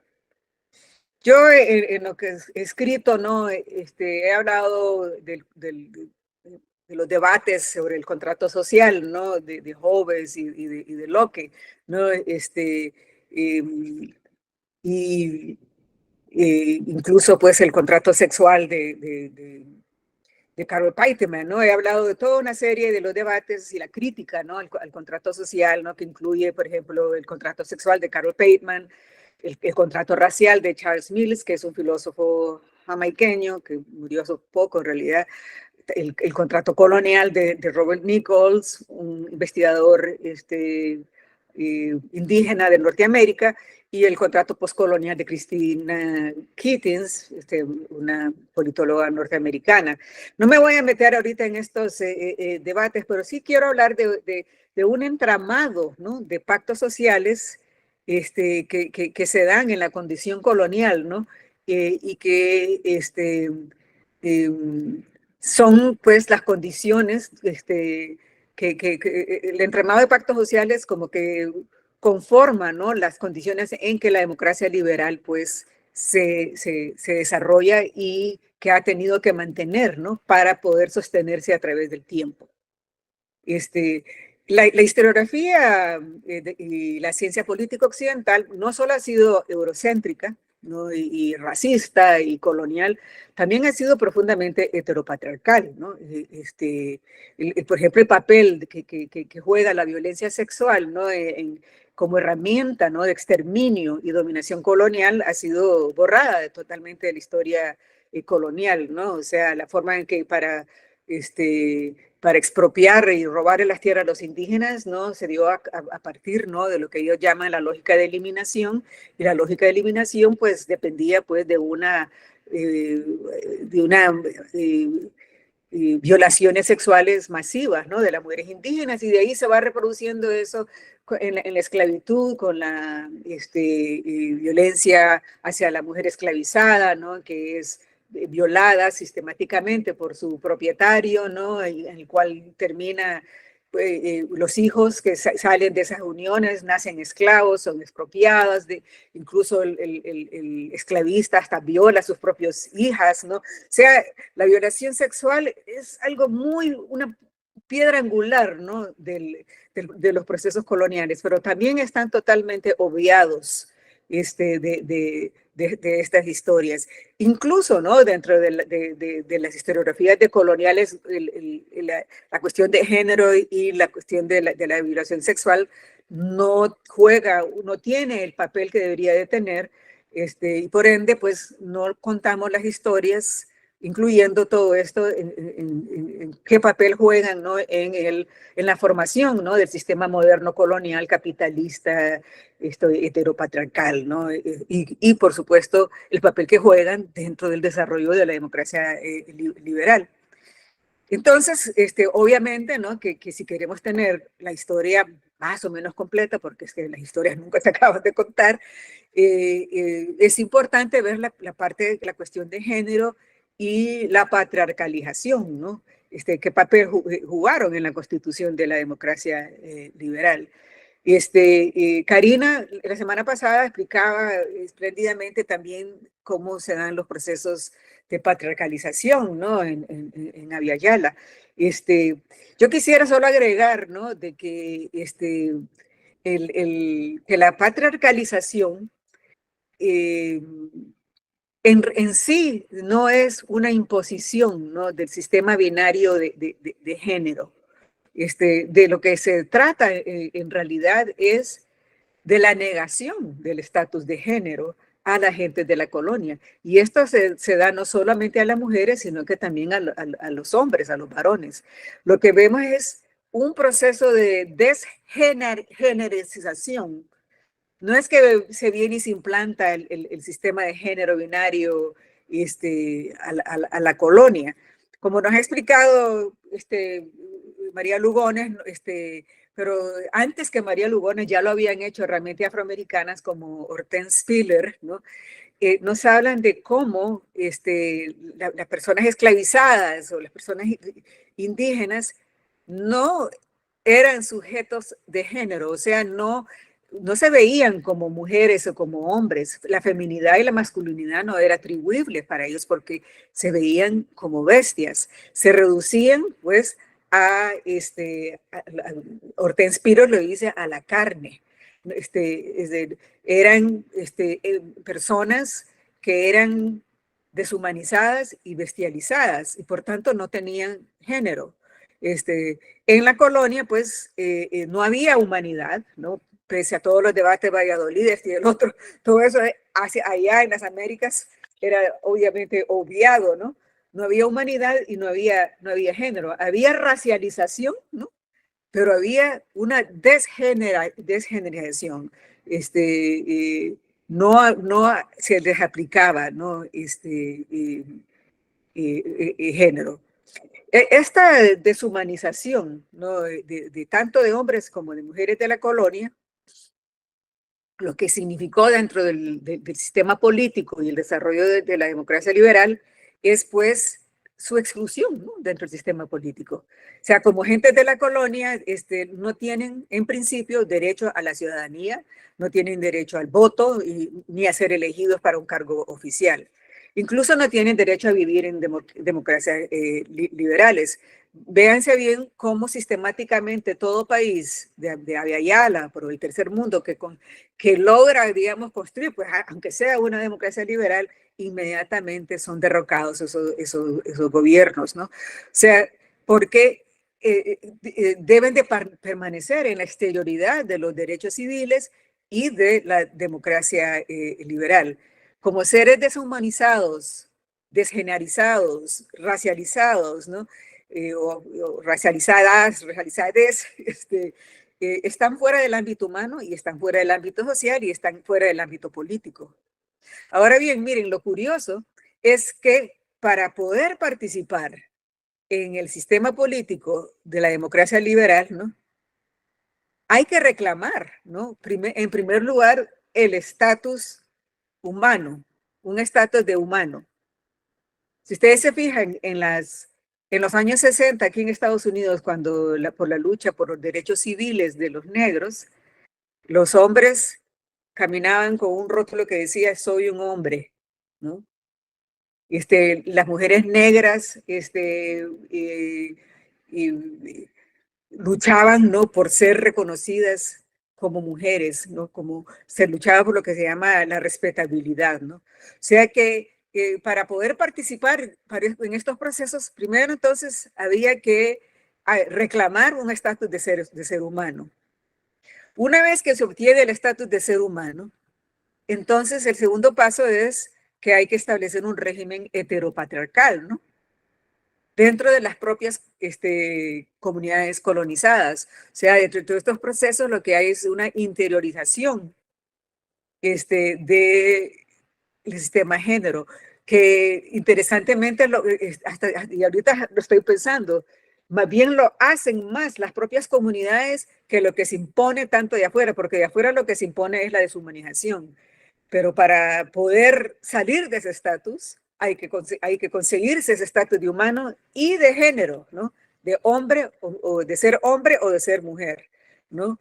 Para así poder aparecer, ser ciudadana, ciudadano y ser sujeto de derechos, ¿no? Poder defenderse como mujeres y como hombres ante la ley, ¿no? En el caso de la violencia sexual, por ejemplo, las mujeres no podían reclamar que fueron violadas, ¿no?, en el contexto, en una corte, ¿no? Y siempre se juzgaba contra ellas porque decían, no, pero ustedes son negros, no son negras, ustedes no son violables porque ustedes no son seres humanos, ¿no? Entonces, se necesitan todos esos requisitos, ¿no?, para aspirar, ¿no?, a derechos civiles, a la ciudadanía. En otras palabras, ¿no?, la democracia liberal exige, ¿no?, la aceptación del patriarcado, del capitalismo y del racismo y del imperialismo. Y por eso es que nosotros vemos esa historia tan confusa, ¿no?, de las feministas occidentales, ¿no?, que quieren obtener derechos como el derecho al voto, de ciudadanía o mejor pago igualitario, etcétera, pero tienen que hacer, que lo hacen, ¿no?, pactando con los hombres blancos, ¿no? O sea, lo hacen aceptando los términos de los pactos, del pacto social entre los hombres blancos colonizadores, o sea, aceptando pues los principios racistas y coloniales e imperialistas, ¿no?, que tiene el sistema, ¿no? O sea que pero para tanto la gente racializada también tiene que aceptar esos términos si quiere obtener la ciudadanía. Para los indígenas es interesante aquí porque significa, sobre todo aquí en Norteamérica, significa, ¿no?, aceptar su propia desaparición, ¿no? Una vez que se subsume al sistema federal, la comunidad indígena queda pues aniquilada. Y algo similar sucede con Abya Yala, ¿no? O sea, para ser reconocidos como estados, naciones, soberanos, libres, independientes y democráticos, ¿no?, se necesita aceptar el derecho internacional que lo define como pueblo bárbaro incivilizado, y pues tiene que aceptar esa posición de pueblo bárbaro y a civilizar, ¿no?, por Occidente, y lo obliga, o bueno, y en el caso de Ayala ya sabemos que las independencias fueron luchadas más que todo por los criollos y los mestizos, que muy alegremente aceptan estas condiciones porque van a construir un colonialismo interno, ¿no? O sea, pero para poder incluso ejercer ese colonialismo interno, tienen que aceptar pues los principios, ¿no?, del Estado moderno, del derecho internacional y de la democracia liberal. Y de esa manera poder seguir destruyendo, ¿no?, los sistemas políticos autóctonos que se generan, ¿no?, a partir de las comunidades indígenas y afrodescendientes, ¿no? Y se vuelve, ¿no?, también imposible crear modelos alternativos, ¿no?, sin ser objetos de violencia. Ahora bien, los hombres blancos europeos, ¿no?, que provienen de una cultura profundamente cristiana y heteropatriarcal, también, o sea, ese pacto que construyen exige también que las mujeres blancas europeas también estén excluidas, ¿no?, de la ciudadanía. Porque este pacto social que se genera en el momento de la colonia y luego se constituye como el poder, ¿no? De la democracia, es un pacto, ¿no? Que se gesta entre hombres blancos, entre capital y trabajo, ¿no? Y está configurado, pues, de acuerdo con los intereses del sistema moderno capitalista heteropatriarcal y de la democracia liberal. Bueno, este pacto social, pues, es obviamente un pacto desigual entre capital y trabajo, ¿no? Y lo que busca, ¿no? Es pacificar, ¿no? Los reclamos que los hombres pobres o proletarizados, los hombres blancos, ¿no? Está hecho como para calmarlos, ¿no? Para pacificarlos, y se hace a cambio, ¿no? De la domesticación de las mujeres blancas, ¿no? Y la promesa, esta es la promesa que se le da al hombre blanco, ¿no? Y al pobre, ¿no? Sobre todo al proletarizado, que de que nunca van a descender al estatus de esclavitud, ¿no? Que nunca van a ascender, ¿no? Al nivel de un indígena o una persona negra, no blanca, y que nunca caerán bajo la autoridad de una mujer, ¿no? Es decir, que es un pacto social, ¿no? Es un arreglo, ¿no? Que es racial, racista, colonial, y de género. Este pacto no solo exige la exclusión de la gente de la colonia, sino que exige, ¿no? Que las mujeres blancas también estén excluidas, ¿no? Pero esto hace, ¿no? De que este pacto social de capital de trabajo entre hombres blancos sea muy obligadamente, ¿no? Descansa sobre una base muy frágil, ¿no? Es fácil de desestabilizarlo, ¿no? Y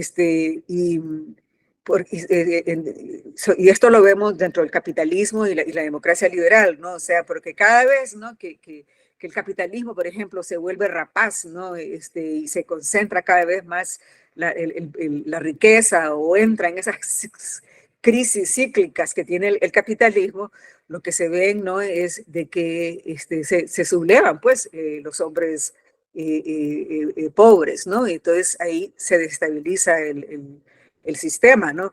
Cada vez que las mujeres blancas pujan también por entrar por la ciudadanía, ¿no? Y por obtener también privilegios de clase y de raza, ¿no? El sistema, la crisis de la democracia y el capitalismo, pues, entra en crisis también. Y cada vez que la gente de la colonia busca ser partícipes en la democracia liberal, ¿no? O buscan su descolonización a través de la creación de otros modelos, lo que sucede también es que el modelo pues entra de nuevo en crisis, ¿no? Es decir, entonces que este entramado, ¿no? de pactos sociales entre hombres blancos europeos, no solo ha sido pues construido a partir del Estado moderno y la democracia liberal, sino que es inestable. Siempre va a ser inestable, y en realidad está dispuesto, ¿no? a una manera en que coloca a todos los grupos unos contra todos. Se da la situación hobbesiana, ¿no? Donde la guerra de unos contra todos, que se supone que según la ciencia política, según Hobbes y Locke, ¿no? Es el estado, se sale del estado natural donde está todo el mundo en guerra contra todos, y ese estado natural pues se deja atrás a través de un pacto social entre hombres, ¿no? Y es lo que pues pone fin a la anarquía, ¿no? Pues más bien yo lo que veo es todo lo contrario, que la democracia liberal, a través de este entramado de pactos sociales, lo que coloca es a todo el mundo en contra de todo el mundo, ¿no? Porque cada vez que alguien puja por tener derechos y gana esos derechos, alguien pierde privilegios, ¿no? Y, o sea, que siempre tiene que hacerse a expensas de otro grupo. Siempre hay que transar, ¿no? Con el colonialismo, con el racismo, con el orden patriarcal. ¿No? En el caso de las mujeres blancas siempre ha sido, pues, muy claro, ¿no? O sea, todo privilegio, ¿no? Ha sido realmente ganado con un pacto social así colateral, ¿no? Que hacen con los hombres blancos, ¿no? Y incluso hoy lo podemos ver en cómo las mujeres blancas son fundamentales hoy para llevar adelante las guerras y todas estas intervenciones militares constantes de Estados Unidos. O sea que la situación jovesiana es la que, más bien, la democracia liberal es la que crea esa situación jovesiana. O sea que esta contradicción inherente, ¿no? En la democracia, o en lo que yo llamo la colonialidad de una democracia, se profundiza, ¿no? Y la vemos cada día profundizándose cada vez más a medida que vemos, ¿no?, la concentración del capital como nunca se ha visto en la historia del mundo, ni siquiera en la era colonial dicha, propiamente dicha, a medida que la promesa al hombre blanco de que jamás va a descender, ¿no?, al estatus de una persona de color, una persona del tercer mundo, de la colonia, esa promesa se ha roto, ¿no? Entonces, de ahí el surgimiento del fascismo que vemos hoy, ¿no? O sea, a medida que las mujeres blancas van obteniendo también más privilegios, vemos un resentimiento enorme, ¿no?, por parte de los hombres blancos hacia las mujeres, y vemos cómo la violencia sexual, ¿no?, se está exacerbando. Y todo esto lo vemos también, lo podemos conversar, también se ve en Abya Yala, ¿no? Porque Abya Yala, los mestizos y el Estado del mestizo criollo hace también sus transacciones, construye un colonialismo interno, y también, pero esta situación colonial en la cual tanto hombres como mujeres en el fondo no pueden cumplir con las normas de género que dicta la democracia liberal y el capitalismo, también vemos cómo se va, a medida que se va exacerbando la crisis, vemos también cómo va en aumento, cómo también vamos más cada vez hacia la derecha, vemos también el recrudecimiento de la derecha, del fascismo blanco que tenemos dentro nosotros en América Latina. Y también vemos cómo a medida de que las comunidades indígenas y afrodescendientes y todos los movimientos sociales van pujando y creando, ¿no?, nuevos modelos y nuevas maneras de convivir políticamente, se va desestabilizando, ¿no?, el sistema, y a medida que, pues, yo digo que nos estamos preparando como una especie de una segunda descolonización, vemos como el sistema se está desmoronando, y obviamente se está desmoronando porque en este momento de intercambio imperial, ¿no?, Europa y Estados Unidos pues están en un proceso de caída libre, ¿no?, en un derrumbe que no está haciendo caer todos estos, se ha revelado, ¿no?, toda la farsa e hipocresía, ¿no?, que tiene la misión civilizatoria, el modelo capitalista y de la democracia liberal. Así que ahí voy a terminar. Muchas gracias por su atención. Disculpen que me tardé tanto, no sé cuánto me habré tardado. Estoy abierta a preguntas, no sé cómo va a funcionar esto. Sí, acá, a ver, voy a, ¿cómo se dice? A realizarle, primero agradecerle por la exposición, y segundo, voy a leerle algunas preguntas que fueron dejando en el chat del Google Meet. Por ejemplo, ¿cuáles serían las perspectivas o las metodologías para la profundización de la democracia en esta nueva época de construcción de un mundo multipolar? ¿Cuáles son las sociedades que no tenían jerarquías? ¿Qué es alteridad por ósmosis?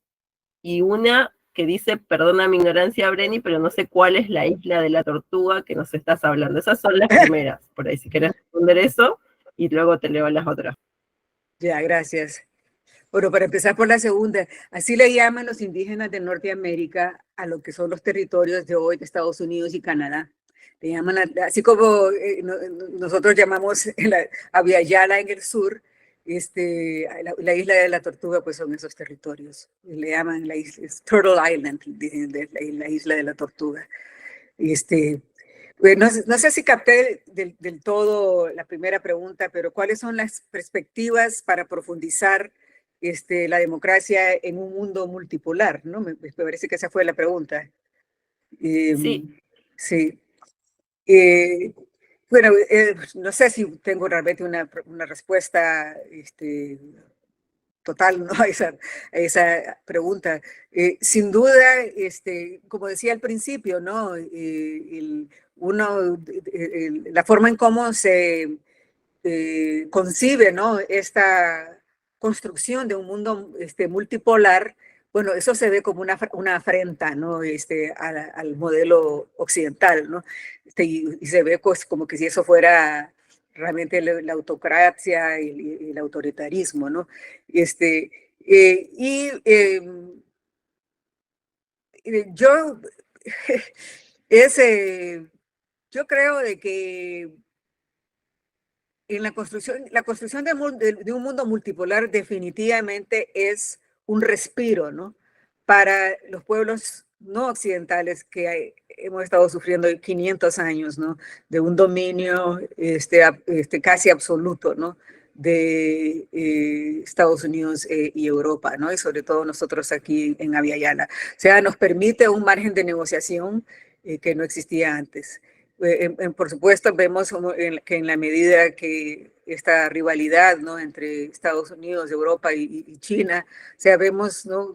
Cómo se, eh, se agudizan, ¿no? Las relaciones. O sea que es un momento peligroso, ¿no? En realidad, ¿no? O sea, y eso lo vemos con todas las guerras que se están gestando, ¿no? O sea que, bueno, por un lado hay que estar consciente de ese lado, ¿no? Por otro lado, vemos que al mismo tiempo que eso está sucediendo, ¿no? Ese derrumbe de Occidente, vemos que en todas partes del mundo, ¿no? En África, en Abya Yala, se están ensayando y se están resucitando, ¿no? Y reparando, restaurando formas de convivencia comunitaria, política, que había, eh, disculpen que tengo que contestar esto aquí. Eh, eh, había que, ya se me perdí el hilo. Sí, bueno, que se están gestando pues una serie de modelos que no les están poniendo atención en Occidente, ¿no? O sea, no se pueden imaginar de que realmente este mundo que se ha visto siempre de menos, ¿no? Pueda realmente como crear otras alternativas. En el caso de Abya Yala, yo creo que se está dando mucho de eso, pero creo que todavía hay bastante camino que, que caminar, ¿no? Eh, Nuestra condición colonial, ¿no? No solo generó pues un derrumbe de los pueblos que estaban aquí antes, ¿no? Y aunque de ninguna manera quiero decir que fueron destruidos completamente, ¿no? Vemos muy claro, ¿no? Cómo se ha sobrevivido pese a todo, ¿no? Todos estos siglos y cómo se han ido construyendo alternativas. Pero un problema que yo veo en nuestras sociedades y esa sociedad colonial que se construyó, realmente es el pueblo del mestizaje y esa alianza mestizo criolla, ¿no? Que existe y que ese es un pacto, ¿no? Al interior de Abya Yala que existe y es un pacto que hay que romper, ¿no? O sea, y que cualquier modelo de convivencia política que generemos tiene que partir de un diálogo abierto y la manera de poder construir pues una convivencia entre todos estos nuevos gentes, ¿no? Que ahora ocupan, ¿no? Estos territorios que fueron usurpados, ¿no? Había incluso que hablar incluso de la usurpación de las tierras y de qué manera podemos, digamos, restaurar, ¿no? lo que se violó, ¿no? Hace 500 años, y que incluso las violaciones han sido a veces hasta más profundas, ¿no? En el proceso republicano. Bueno, hasta ahí dejo. Bien, ahí te digo un par de preguntas más. Uh-huh. Gerardo Balizán pregunta, ¿qué diferencia hay entre comunidad y revolución social? Otra pregunta es, frente a la democracia liberal, ¿existiría otras democracias diferentes o es posible practicar otras democracias? Esas dos. Ahí te sigo diciendo en un ratito. Ok, gracias. Sí. Sí. Bueno, qué interesante esta primera pregunta. ¿Cuál es la diferencia entre comunidad y revolución social? Lo que se me ocurre es que estos términos, la comunidad creo que tiene un nexo, una tradición más indígena y africana, ¿no? Que de más sociedades colectivistas, ¿no? Que existieron, y pues hasta incluso existieron en el propio Occidente. Mientras que la revolución social yo sí la veo ya atada a la modernidad, ¿no?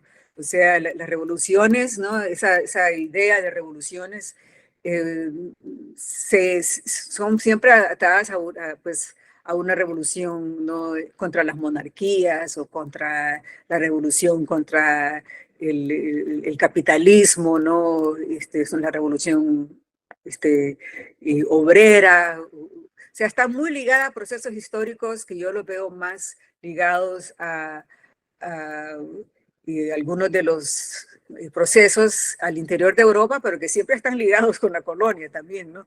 Esos procesos de levantamientos internos a Europa también habría que volver a estudiar, ¿no? Al calor de eso. O sea que esa es la diferencia que yo veo, ¿no? O sea, la lógica comunitaria, es normalmente incluso vista como algo opuesto, ¿no? A la democracia liberal que está muy enraizada, ¿no? En lo que es el individuo y el individualismo, ¿no? Por eso esas fórmulas de un ciudadano, un voto, pues, no es una cuestión colectiva, ¿no? Sino que realmente es como una suma de individuos, ¿no? Y no se ve, pues, como una comunidad de intereses. Con respecto a si se pueden construir otras democracias distintas, ¿no? Yo creo que hace tiempo se está tratando de hacer eso, incluso ¿no? Marx tenía una crítica también a la crítica a la crítica liberal, o a la democracia liberal. Y sí, pues han habido muchos intentos, ¿no? De democracias directas, participativas, la democracia liberal, ¿no? Perdón, radical. Un montón de democracias que tienen otro apellido, ¿no? Interesantemente, siempre tienen como molde, ¿no? Esta democracia liberal, ¿no? O sea, normalmente se reconoce, ¿no? Como las limitaciones y lo que se trata es, pues, de hacer ciertas modificaciones para que, digamos, sí, darle ciudadanía a las mujeres, darle ciudadanía a los indígenas, a los negros, a la comunidad LGTBQ, ¿no? O sea, cada vez es una especie de integración, ¿no? Y una especie de multiculturalismo democrático, ¿no? Pero, pues sí, y en ese sentido alguien dice que si es un freno a la revolución, yo sí, o sea, tiene algo de verdad eso de que es un freno, ¿no? O sea, vivir en sí, o sea, y sobre todo a la altura que estamos de la historia, ¿no? O sea, ya de una vez por todas tenemos que mirar de frente, ¿no? Todas las contradicciones que tenemos al interior de nuestras sociedades, también tenemos que reconocer, ¿no? Nuestra condición colonial que hay, ¿no? O sea, de ninguna manera somos pueblos soberanos, de ninguna manera nuestra soberanía es igual a la de Europa o la de Estados Unidos. Somos súbditos, subordinados, ¿no? Al derecho internacional. Por eso, por ejemplo, ahorita con todo esto de Israel no vemos que es casi imposible, ¿no? Que un pueblo de la colonia lleve realmente, no, arresten a, a Netanyahu, ¿no? Por ejemplo, ¿no? Ya Estados Unidos amenazó que va a invadir, ¿no? La corte, porque esa corte está hecha solamente para castigar a la gente de la colonia. O sea que sí, el sistema total, ¿no? Está hecho en forma de exclusión. Entonces, de hecho, nosotros tenemos que estar, no apostarnos a ese modelo, verlo de frente como es, ¿no? Que es un sistema colonial, racista, patriarcal, heteropatriarcal, y sí, aspirar a otro sistema, que no necesariamente tenemos que llamarlo de democracia también, ¿no? De alguna manera la palabra ya está bastante gastada y ya, o bastante comprometida, ¿no? Con una serie de procesos que nunca nos han servido a nosotros. Entonces, yo creo que sí, que el desafío, ¿no? Realmente está en que vayamos construyendo, ¿no? Poco a poco. Y quizás lo que podría decir es que con ese poco a poco, ¿verdad? Pues no podemos hacerlo de la noche a la mañana. Eso también, si se pueden exigir cuotas. Sí, bueno, se ha hecho ya, y lo que vemos es que no nos llevan a nada, ¿no? O sea, por ejemplo, las cuotas de mujeres en los partidos, lo que lleva es a traer a mujeres de la ultraderecha, ¿no? A que escalen en la jerarquía política, ¿no? O sea que, como decía, o sea, esa cuestión de las cuotas y de integración es un precio alto, ¿no? Que se paga. E incluso la democracia liberal logra sostenerse más tiempo en la medida que va integrando, pero así a cuentagotas, ¿no? O sea, escogiendo, ¿no? O sea, por ejemplo, escoger a Obama como presidente o a tener a una ministra indígena, ¿no? O a mujeres, ¿no? O sea, por ejemplo, la mujer ante las Naciones Unidas, que ha estado vetando todas las condenas a Israel, no es una mujer negra, ¿no? O sea, son cuotas de poder que se van repartiendo y de esa manera crear, ¿no? La idea que el sistema ya se ha restaurado a sí mismo, que tiene la capacidad de involucrarse, pero ya se sabe que al entrar al sistema es muy difícil cambiarlo desde adentro, ¿no? Eh, por ende, sí, yo no quiero ser tampoco absolutista también y decir, ay, no, todo está malo y qué sé yo, ¿no? Pero sí, lo que sí es importante es reconocer que existen limitaciones profundas, ¿no? Al querer, por ejemplo, el querer descolonizar el Estado dentro del Estado, por ejemplo, ¿no? Ahí hay pues una contradicción, ¿no? Que habría que explicar y estar conscientes y considerar, ¿no? A la hora de generar nuevas concepciones, ¿no? de convivencia política. Ahí lo dejo. Muy bien. Acá le dejo unas preguntas que sí, si me puedo escuchar, sí. Preguntaron desde un inicio Nelly Méndez si la democracia participativa o revolucionaria tiene las mismas raíces que la democracia liberal. Y le hago otras tres que por ahí puede contestarlas en una. ¿Cuál sería el papel de las mujeres y las diversidades frente al fundamentalismo religioso en el contexto de la democracia? Y en el contexto que nos has venido comentando, ¿cuáles podrían ser los riesgos y posibles beneficios de plantear demandas en términos de derechos humanos? ¿Cómo leer las búsquedas de derechos de la naturaleza? Esas serían. Uh-huh.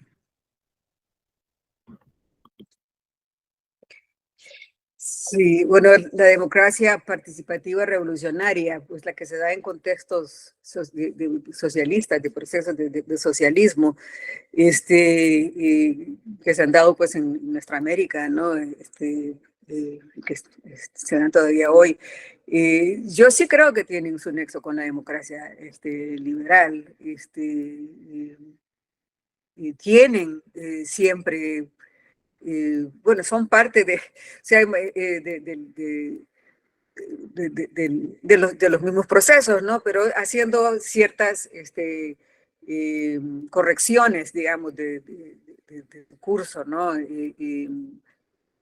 Vemos muchas veces, ¿no?, cómo las revoluciones socialistas que hemos tenido, muchas de ellas han después integrado, ¿no?, ciertos procesos de la democracia liberal, ¿no?, incluso hasta neoliberal, y, y cómo no han ido pues encontrándose con las propias contradicciones que tiene eso.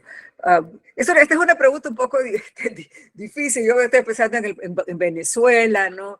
Bueno, en Nicaragua, que yo no lo veo como un proceso realmente socialista, ¿no? Decir, ¿no? Es bastante autoritario desde mi punto de vista, ¿no? Pero no en el sentido de que porque no es una democracia liberal, sino que realmente es bastante intolerante, ¿no? Hacia, o sea, no es, digamos, no crea comunidad, sino que no, al contrario. Volviendo un poco a la idea de que yo siempre quiero decir de que no es que está todo malo y que no hay que ensayar a veces cosas dentro del sistema porque no, como demandas, ¿no? Las demandas que se me plantean también ahorita como las demandas de la diversidad, ¿no? Obviamente que tener leyes, por ejemplo, que protegen la diversidad, ¿no? Es mejor tenerlas a no tenerlas, ¿no? Hasta cierto punto, ¿no? este, Porque, y claro, la ley, ¿no?, es otro instrumento colonial fundamental para el funcionamiento de la democracia y el Estado moderno, ¿no? Pero sí, en el momento histórico en que estamos, ¿no? La única manera en que podemos como estirar, ¿no?, el espacio, pues sí, ha sido a través de demandas, pero creo que ya tenemos demandas hacia el Estado, ¿no? Y luego pues una legislación y ciertos derechos, ¿no?, que se reconocen, ¿no? Y eso es peor a que te maten en la calle, ¿no? Y que no haya ninguna consecuencia legal, ¿no?, sobre eso. Pero, pero sí hay que tener, Foucault decía, no está todo malo, sino que todo tiene un riesgo, ¿no? Todo es peligroso. Yo creo que lo que hay que estar es como siempre alerta y no tomar ninguna de estas cosas como ya la solución, ¿no? Que la integración es la solución, ¿no? Que en la medida de que los gobiernos empiecen a hablar como feministas o hablar como que reconocen la diversidad, que entonces ya, ya los problemas se acabaron, ya sabemos de que no, que los estados, la democracia liberal es capaz de integrar todo eso y tergiversar todo su sentido, ¿no? O sea, yo vuelvo a Israel, ¿no?, por ejemplo, que no solo se ve como la única democracia liberal, sino que se representa, ¿no?, también como el único estado en el Medio Oriente que reconoció las diversidades. Yo he podido ver, por ejemplo, también que a medida de que se reconocen o se crean legislaciones, protección de las mujeres o de la diversidad, increíblemente también va creciendo la violencia contra estos grupos, ¿no? La violencia contra las mujeres y contra las mujeres trans, por ejemplo, ha aumentado enormemente en todos lados. Entonces, y a veces tiene también ese otro efecto, ¿no?, de que al convertirlos en crímenes de odio, ¿no?, por ejemplo, y esto lo estoy respondiendo mucho desde la perspectiva de aquí, de Estados Unidos, lo que se crea es también es un apoyo mayor al sistema carcelario, ¿no? O sea, porque lo que hacen es, bueno, es que se le da más fondos a la policía, ¿no? Se crean más cárceles para meter, y bueno, y por supuesto que siempre todos los que terminan en estas cárceles son siempre los mismos, ¿no? Son la gente de color, ¿no?, que le llaman acá. O sea que es un arma de doble filo, lo que quiero decir con eso, ¿no? Y, Y lo mismo es el caso de los derechos humanos. Y es lo que paso pensando, por ejemplo, ahorita, volviendo a lo de Israel, ¿no? Hoy se reconoció a Palestina como, o sea, yo creo que los noruegos, los irlandeses, y creo que incluso los españoles, ¿no? Reconocieron a Palestina como Estado hoy. Y, esto de Palestina, pues plantea una serie de preguntas, incluso mis planteamientos, ¿no? O sea, porque es tan importante para Palestina convertirse en Estado y en democracia liberal, por ende, ¿no? Para poder ser aceptado por los demás miembros. Ahorita no sabemos qué va a suceder con Palestina una vez que se constituya en Estado, pero lo que sí tenemos una historia es histórica de que América Latina y Ayala se constituye en Estado, ¿no? Naciones, pero no significa que pierde su papel de subordinado de colonial, ¿no? O sea que, y es interesante de nuevo también ver cómo la constitución del Estado de Israel, ¿no? Tiene que pasar por un genocidio de otro pueblo, ¿no? O sea, se me estoy yendo un poco de las preguntas, pero lo que quiero decir con eso sí es que hay beneficios, ¿no? Porque a veces es sí mejor tener una ley, ¿no? A no tenerla, pero hay que estar consciente, ¿no? De que esa legislación también tiene, pues, otro lado. Y el fundamentalismo religioso, pues, tiene un poder, juega un papel fundamental, ¿no? Pues, en el retroceso político y en este giro a la ultraderecha a nivel global, ¿no? O sea, la religión, ¿no? Que yo digo que nunca fue que dejó este, de ser central, ¿no? Para las formaciones políticas después del siglo XVIII, ¿no? Con la secularización, siempre fue muy importante y lo vemos, ¿no? Cómo la religión hoy juega un papel fundamental, no solo para crear el odio, ¿no? A ciertos grupos, ¿no? Sino que realmente para se ve, ¿no? Como el arma, ¿no? La herramienta que va a salvar la civilización occidental, ¿no? O sea, de nuevo vemos al cristianismo, ¿no? Jugando ese papel. Bien, acá yo Pero es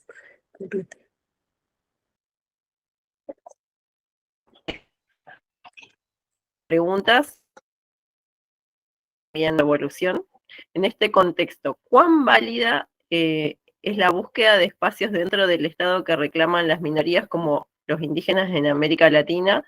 ¿Se puede aspirar a otro sistema reclamando cuotas dentro del Estado liberal?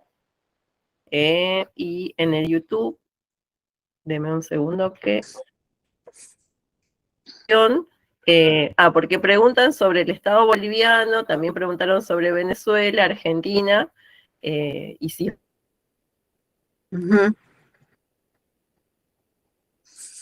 sí. la democracia liberal como artificio y el relato de las luchas de independencia.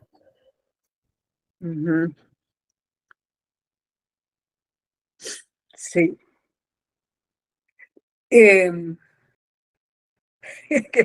Son difíciles estas preguntas, porque viniendo de un país como Honduras, por ejemplo, donde nosotros vivimos un narcoestado, por ejemplo, con toda la violencia y, bueno, toda la deshumanización, ¿no? Que eso generó y la destrucción del país. Y celebrar elecciones y poder votar, ¿no? Por partidos que se suponen que están pues desvinculados de la economía narco, es mejor, ¿no? Que el narcoestado mismo, ¿no? O sea, nunca yo en ningún momento yo podría decir de que lo de antes era mejor, ¿no? Yo me acuerdo cuando estuve en Ecuador una vez durante Correa pues muchas feministas y grupos, incluso indígenas, estaban muy en contra de Correa, ¿no? Y yo me acuerdo que incluso lo comenté y dije, sí, hay que exigirle a Correa más coherencia, ¿no? Pero Ojo, ¿no? Porque se pueden convertir en narcoestados o quieren algo como Honduras. Y de hecho fue lo que sucedió, ¿no? Con Ecuador. O sea que volver a procesos electorales, o sea, mientras no tengamos un modelo nosotros alternativo, ya bien pensado y ensayado a distintos niveles, ¿no? de la sociedad, no vamos a poder, yo creo, dejar de acudir, ¿no? a esas estrategias a veces de demandas, ¿no? Al Estado. Pero yo repito, ¿no? Tiene que haber conciencia de que toda demanda que es absorbida por el Estado entra dentro de la lógica del Estado, ¿no? Y toda su espíritu y poder emancipatorio puede ser desmantelado. Y eso creo que lo hemos podido ver un poco dentro del Estado boliviano, ¿no? También, yo no soy una gran conocedora, ¿no? De todo de los procesos, ¿no? Profundos, ¿no? En Bolivia, pero sí estoy, por ejemplo, lo que era la integración de los derechos a la madre tierra, a la naturaleza, ¿no? En las constituciones. Bueno, muy bien sabemos de que eso no protegió a la madre tierra, ¿no? Del extractivismo, que los mismos que habían reconocido esos derechos, ¿no? Fueron los mismos que después fueron a violar esos derechos, ¿no? Porque entran en la lógica del Estado, ¿no? Y porque no se ha abandonado en ningún momento, ¿no? Los principios del capitalismo, ¿no? Y de la cuestión civilizatoria, ¿no? En la que tenemos que modernizarnos, tenemos que de alguna manera capitalizar nuestros recursos para eliminar la pobreza, ¿no? Se siguen todos esos modelos todavía y por ende, pues, aunque estén en la Constitución, ¿no? Pues no logran, ¿no? Y en ese sentido, pues, mi aporte nada más es hacer ver, ¿no? Las contradicciones que eso nos genera y que tenemos realmente que pensar, ¿no? Otros modelos, ¿no? De que no dependan solamente. Y yo lo que siempre digo es que de alguna manera esta sociedad, otra, ¿no? Que tenemos que construir, se tiene que construir ya a espaldas, ¿no? De lo que existe porque obviamente dentro de lo que existe ya se ha probado de todo y entonces y eso creo que ya está sucediendo, ¿no? Hay que construir los modelos y aplicarlos en las comunidades y claro que hay muchos problemas, ¿no? En cómo se lleva adelante eso en una ciudad o en grupos que han sido descomunalizados, ¿no? Donde en la vida moderna, ¿no? La vida en comunidad se vuelve pues cada vez más difíciles, ¿no? Pero en todo caso, esos como movimientos sociales y pensadores desde los movimientos sociales y de la academia, pues esa es la tarea que queda, ¿no? Con eso espero que esté respondiendo a la cuestión de las demandas y de las cuotas, ¿no? Y, eh, y sí, las relaciones de la democracia liberal con las luchas de la independencia sí están muy relacionadas, ¿no? La revolución haitiana misma tiene que ver con los ideales de la revolución francesa. Fue ahí que se materializaron. En realidad, por supuesto, se negaron e inmediatamente les pasaron la cuenta, ¿no? Y siguen pasando la cuenta. Eh, Nuestros héroes nacionales criollos, incluso mestizos, que nuestros próceres, ¿no? de la independencia también estaban atrapados, ¿no? de alguna manera también dentro de la lógica de la modernidad que imperaba. Es el siglo XIX, ¿no? Ya pasó la Revolución Francesa, no sé, está el capitalismo en boga, y lo que empieza también pues es esa carrera a poder alcanzar, ¿no? a Europa, pero nosotros no tenemos, somos la colonia. O sea, Europa hizo lo que hizo porque nos tenía a nosotros, ¿no? Y la manera en que los criollos y mestizos han hecho es, pues, a través de un colonialismo interno, ¿no? En base a la negación de los derechos de los pueblos indígenas y de los afrodescendientes y del mestizaje pobre, ¿no? Y ese colonialismo, o sea, en América Latina el racismo está sumamente arraigado, ¿no? Y quizás a veces hasta más negado, ¿no? Que en el propio Estados Unidos. O sea, que sí hay, hay una relación, ¿no? Entre las luchas de independencia y pues las ideologías que estaban pues en boga en el momento. Me lo dejo.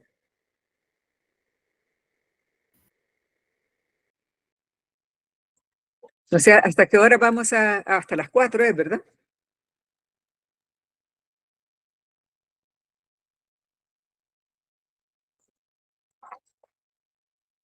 No sé si hay más preguntas.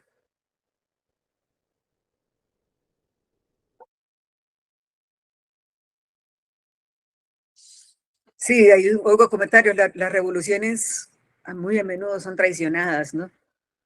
En realidad todas han sido traicionadas y se reconstituye el poder, este, y bueno. Bien. Sí, acá me di cuenta que estaba muteada. Nosotros le vamos a hacer estas últimas preguntas. Obviamente quedan preguntas, pero si no, no terminaríamos más. Y generalmente es 2 horas, así que ya estamos finalizando. Le transmito las 2 o 3 últimas preguntas y ya ahí cerramos. Pedimos disculpas al resto, pero bueno, somos varias personas y es imposible poder preguntar todo, ¿no? Eh, Sería, ¿el papel de la memoria colectiva frente a la democracia es vital para el buen vivir de nuestros pueblos? Una pregunta. La otra es, sobre el rol de los intelectuales que llaman imperialistas a las culturas americanas antes de la colonia. En el Perú incluso lo hacen en nombre de la diversidad. Claro, está preguntándose qué opina usted sobre el rol de los intelectuales que llaman imperialistas a las culturas americanas antes de la colonia. Esa sería la pregunta. Y acá, a ver, Revolución Americana, déjeme un segundo que, a ver si encuentro en el último. No, esas serían, con esas cerraríamos. Bueno, muchas gracias. Pues el papel de la memoria colectiva y de revivir conceptos como buen vivir, que hace poco estuve en una reunión en Guadalajara y se comentaba de que el concepto de buen vivir en realidad no venía de los indígenas, yo no sé cuán cierto es esto, que es más bien como una creación intelectual, académica, bueno, no sé, pero la memoria colectiva y el rescate de la memoria colectiva es fundamental, ¿no? Para la creación de los modelos alternativos, porque lo que hemos vivido a través de estos 500 años es el intento de borrar nuestra memoria, el intento de borrar nuestro, incluso nuestro sentido de ser seres humanos, de tener historia, ¿no? Se nos ha negado tener saberes, ¿no? O sea, a través de los sistemas educativos en los cuales podamos comprender, ¿no? Nuestra propia experiencia histórica, ¿no? Hemos sido educados dentro de la colonialidad del saber, ¿no? Dentro de los saberes eurocéntricos que nos niegan y nos disminuyen y nos deshumanizan y nos ponen unos contra todos, ¿no? También, ¿no? Donde se crean, pues, la supremacía blanca, el europeo, ¿no? Como el referente, como a lo que tenemos que aspirar. O sea, en la medida que se recupera la memoria colectiva, ¿no? Y que se socializan y entran en diálogo, ¿no? Con varias memorias colectivas, porque no solo es una, sino que son varias, es que creo yo que se puede construir ese nuevo modelo, ¿no? O sea, que sí, de hecho, tenemos que entrar en un proceso como como dicen, creo que eran en las universidades indígenas de Ecuador, ¿no? Que decía de aprender, desaprender y reaprender, ¿no? Porque realmente todo lo que nos han contado hasta ahora está, pues, basado en una serie de ficciones y fantasías, ¿no? Y en el rescate de la memoria colectiva es que uno puede ir, pues, haciendo ese proceso de desaprendizaje y una nueva construcción de nuevos saberes descolonizados, ¿no? En relación a aquellos que le acusan de imperialistas a los, me imagino que me están pensando en el imperio incaico o azteca, todo eso. Bueno, interesante es el juego de las palabras, ¿no? Siempre los decoloniales nos han enseñado de que utilizar la palabra imperio, ¿no? Para referirse a los aztecas o los incas también es una falacia, ¿no? Porque el imperio, pues la idea de imperio está construido, pues, pensando en Roma, ¿no? Y lo que había aquí en Abya Yala, pues, no era nada, pues, que tiene que ver con el imperio romano. Y lo mismo existe con la cuestión del imperialismo. El imperialismo es un concepto marxista, ¿no? También, que tiene que ver, pues, con los procesos del capitalismo, ¿no? De la necesidad del capitalismo de ocupar otros territorios y reproducirse fuera de esos territorios. Lenin, ¿no? Y o sea que también está pues, ligado a procesos que no necesariamente tienen nada que ver con los procesos históricos que se desarrollaban aquí antes de la llegada de los españoles, ¿no? O sea que habría que ver pues cuáles son las conceptos y palabras en las que podemos describir y analizar, ¿no? A los aztecas y a los incas o a las otras culturas, o grandes civilizaciones que existieron en Abya Yala, donde sí veíamos, ¿no? Una centralización del poder, ¿no? Donde había jerarquías también, ¿no?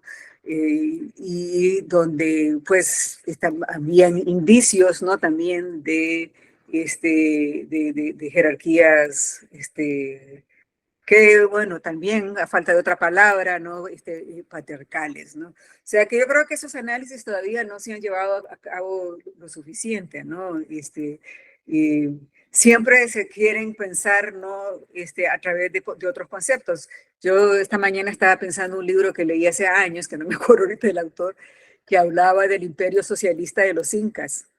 Era un autor norteamericano, ahorita no me acuerdo cómo se llama, que hablaba de los incas como socialistas, ¿no? Porque tenían un sistema social y económico en el cual pues había, sobre todo en la cuestión económica, bastante, una especie de igualitarismo, ¿no?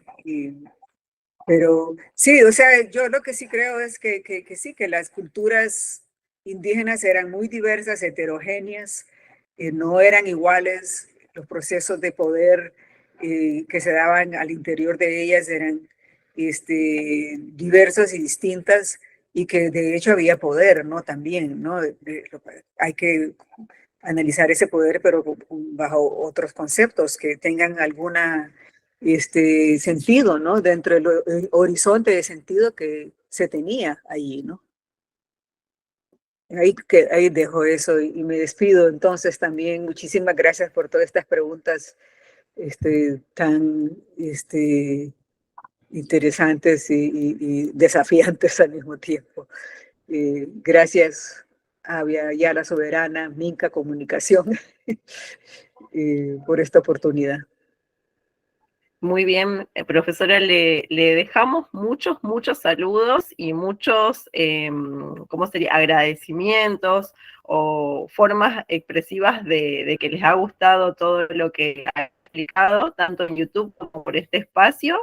Y también le dejamos una inquietud que dejaron en YouTube, que quizás creo que es una inquietud de varios, porque como le había explicado, no venimos en gran parte del mundo académico, sino que hay una confluencia de varios espacios. Y la inquietud es que, dice, compañera, si podrían elaborar materiales para nuestros pueblos que no han tenido acceso a la educación y formación. Era en esta misma línea, ¿no? Obviamente yo se lo dejo como inquietud y porque lo han dejado en el YouTube, creo que se ha desconectado. Bueno, muchas gracias a todos los Ah, no, está ahí. Bueno, te dejamos eso como inquietud para que también lo pueda conversar con los otros docentes o con sus compañeros, y está abierto el espacio ahí a la Soberana. Agradecemos a todos los que estuvieron conectados, queremos agradecerles porque la mayoría se mantuvo en un 70-80% conectado tanto en esta plataforma como en el YouTube, o sea que quiere decir que hubo interés respecto del conversatorio. También les pedimos que nos puedan enviar a todos los canales donde nos vamos comunicando la información que tengan de sus territorios, para después, en este proceso que vamos desde mayo hasta julio, podamos ir armando algún grupo donde nos podamos conectar de alguna manera, ya que la Via Yala tiene como una pata importante, bueno, la formación, que es lo que estamos llevando a cabo acá, pero otra pata es en esto de la comunicación. Es importante que nos podamos conocer y poder ver una manera de elaborar contenidos de manera colectiva, ¿no? Y desde nuestros territorios, que seguramente no salen en los medios masivos. Muchas gracias, profesora, y dejamos libres a todos. Hasta luego.